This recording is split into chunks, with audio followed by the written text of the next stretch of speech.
Transcription 31. Speed 80 words per minute. Start.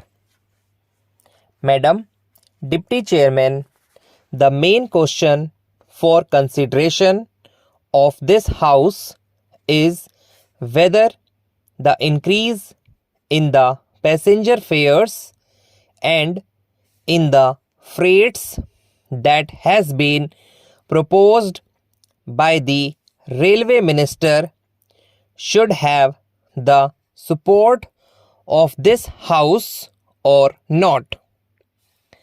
I have been listening with some interest to the speeches so far made, and they are all unanimous on one point, namely that there should be no increase, particularly so far as the second class passengers are concerned.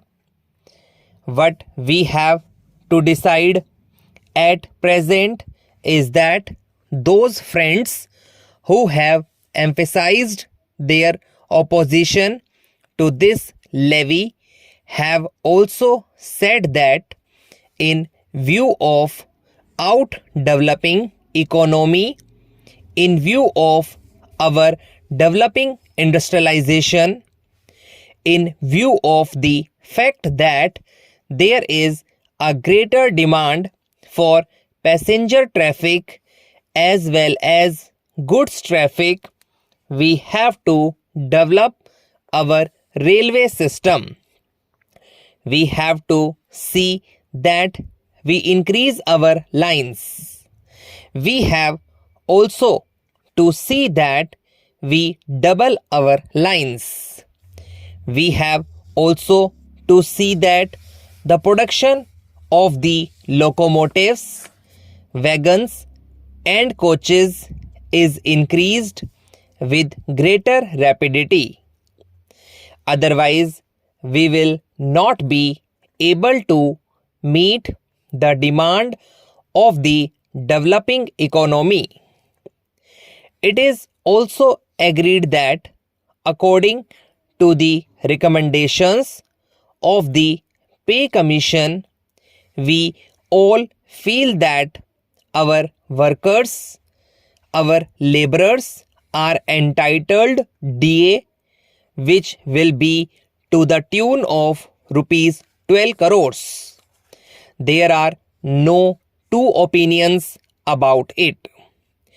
It is also demanded that so far as amenities to the workers are concerned regarding their privileges and concessions or the repairs to the stock are concerned, there is very urgent need that we should see that our workers do not strain themselves. An engine driver should not be asked to do work for more than 12 hours. Similarly, others in the railways should also have further concessions so far as leisure, rest and leave are concerned. It is also agreed and it has been emphatically stressed on all hands that the second class passengers are not getting amenities which they should get. The greater portion of the income comes from the second class passengers, and the position is that they are not getting their dues by way of rest and comfort which are necessary for them. I appreciate that effort is being made that so far as sleeping accommodation and provision of fans to the second class passengers are concerned, something is being done.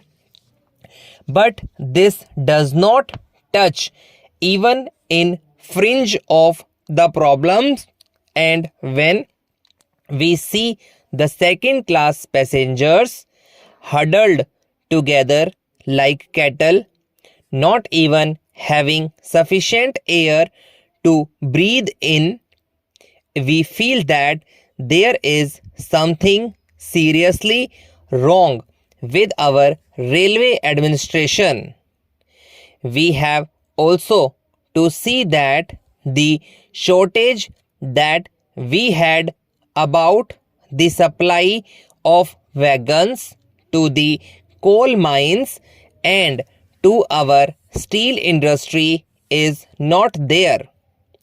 Madam, it is a strange chain of events that the minister who was in charge of steel and who gave statements in a way implying that the railways are not doing their part well is now saddled with that responsibility, and I am sure he must feel double responsibility because he knows how the industry has suffered or was likely to suffer. As the Minister of Steel, he charged the Railway Ministry of not doing things which should have been done. So now these are the problems that we have to meet, and the question arises how to meet them. I quite understand that there could be some economy affected in administration. I could also understand that by tightening the administration and seeing that there is not much of ticketless travel, we could improve the position. I could also understand that by taking effective measures regarding the new responsibility which Parliament has placed on the shoulders of the Railway Department, namely the liability of a common carrier for goods for which they have provided rupees 2 crores, and by having all these things in mind, there could be some reduction in expenditure. But I do not think that reduction would be of a value sufficient to meet the increasing demands of the railways. That is the problem. It is true that it will be hard to increase any fare. It would be hard to increase any freight. We do realize and we do appreciate it, and as representatives of the people, we do feel every day that our people are being taxed more and more. As regards freight, madam, my own view is that so far as food articles are concerned, this proposal should be modified just as there has been a modification in the case of giving encouragement for exports and in certain other respects.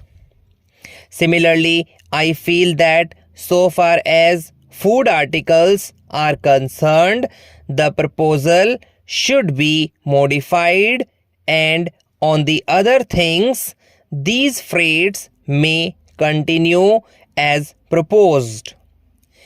In this way, the danger that has been pointed out by honorable members, and to a certain extent correctly, that if the prices of food articles go up, that would create difficulty, would be avoided.